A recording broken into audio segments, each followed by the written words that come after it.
hey, good day to you. This is Todd. I am a regular dude walking in the Word. Hey, today we're talking about Balaam. We've been talking about him the past couple episodes here. Today we're getting into the episode that you've all been waiting for, the talking donkey. Okay, you're going to see here the donkey talks to Balaam.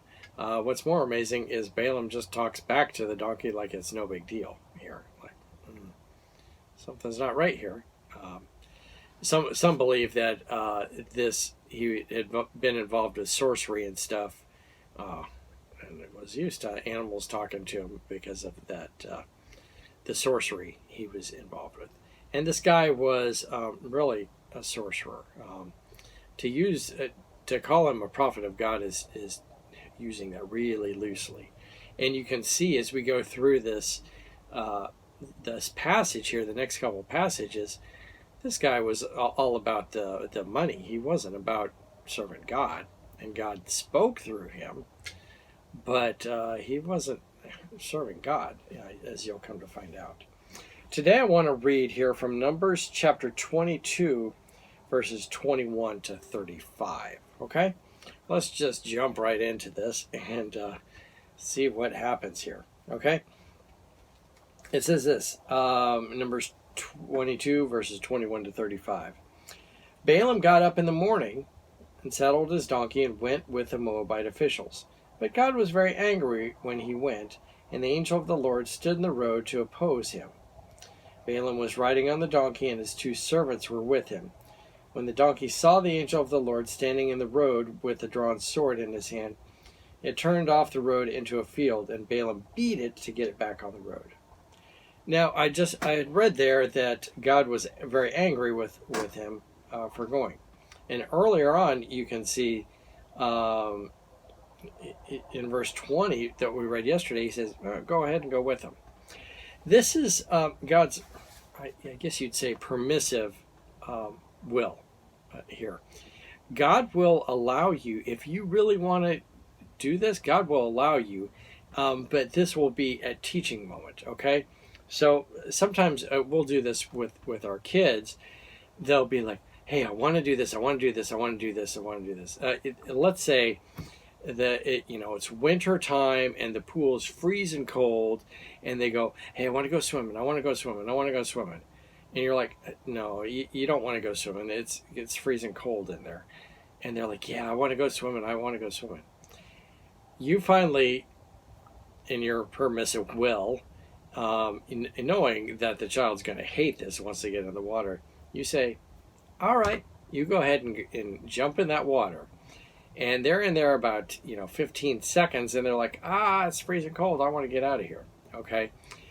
And you taught through that moment as you allowed the child to experience their bad decision. Okay? And that's what God is doing here. He said, yeah, go ahead and go with him. But he was angry that he went with him. And he is going to teach Balaam here about God, okay, and the will of God here. And you're going to find out later, he follows it. I mean, he does say what God wants him to say, but, man, he's still a mess, all right? So, anyway, let's keep reading here. Verse 23, when the donkey saw the angel of the Lord standing in the road with a drawn sword in his hand, it turned off the road into the field. Balaam beat it to get it back on the road. All right.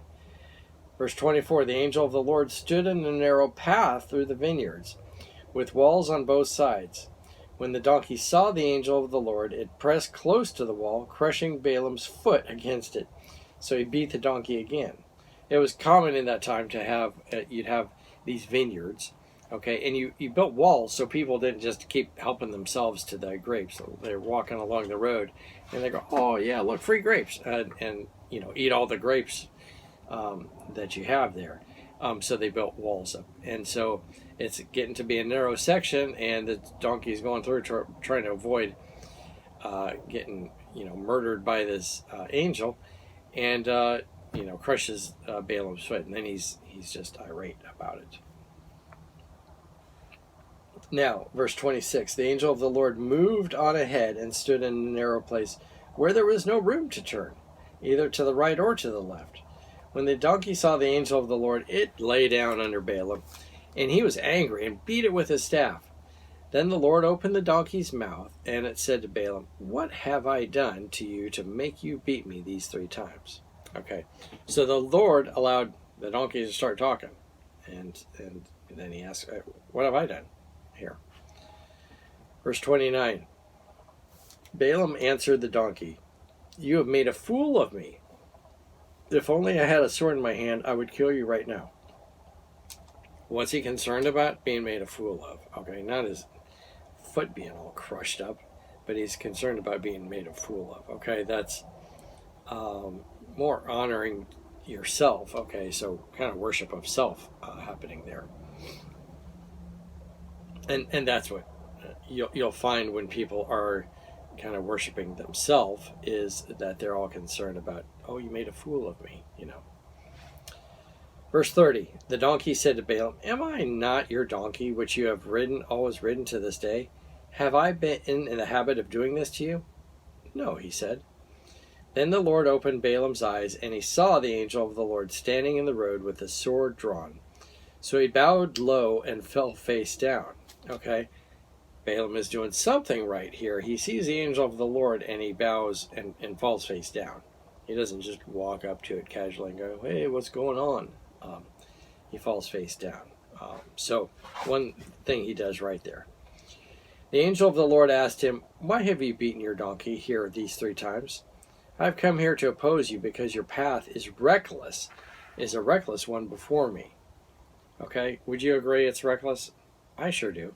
Okay, he was told early on not to have anything to do with Balak and to just leave. But he still entertains Balak. Okay, if you imagine, Balak is like sin, really, or the world, really, and Balaam is messing around with that. Okay, he's got one foot listening to God, but he's got his other foot definitely in the world here, and that's what's happening.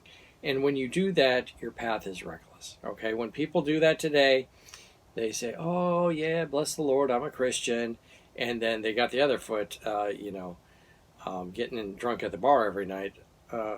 Not so much. Okay, you're living a reckless life, and that's what he's saying here. Your path is reckless. Verse 33.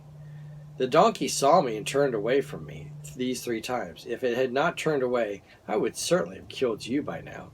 But I have spared it. But I would have spared it, meaning the donkey. Okay, the donkey would have lived, but Balaam would have been a dead man. Verse 34, Balaam said to the angel of the Lord, "I have sinned. I did not realize you were standing in the road to oppose me. Now, if you are displeased, I will go back." So here he makes another step forward, and he says, "Hey, I'm willing to go back." Okay, but he also says, "I sinned." He's not looking back at the sins he's done before, with even coming. He's just looking like at the sin now where he's beat his donkey. Okay, not going too far back. The angel of the Lord said to Balaam, "Go with the men, but speak only what I tell you." So Balaam went with Balak's officials. Okay, so we end there. That the angel says, and some would believe this is a Christophany, which is Jesus. But whether it was Jesus or whether it was an angel, it's a message from the Lord here. And the final thing is, go with the men, but only speak what I tell you to speak. And he's going to do that. You're going to find he's going to do it, but he does some stupid stuff along the way too. All right. So God is going to use. He's going to use, you might say, stupid Balaam to deliver a message, but he's also used the stupid donkey here too. Okay. The point here today, God will use whatever he wants to speak to you. Okay, and sometimes it seems like stupid stuff. Sometimes because we are doing stupid stuff. Okay, and Balaam, you can see here, he had no problem talking to a donkey because he was doing just such foolish things. And so, that was a way to reach him, was with the talking donkey. So look for ways the Lord is speaking to you. And if he does speak to you, you better be listening and changing your ways. All right. Hey, thanks for watching. I am a regular dude walking in the Word, and I look forward to seeing you tomorrow as we continue our journey through the book of Numbers. Lord's blessing. I'll see you then.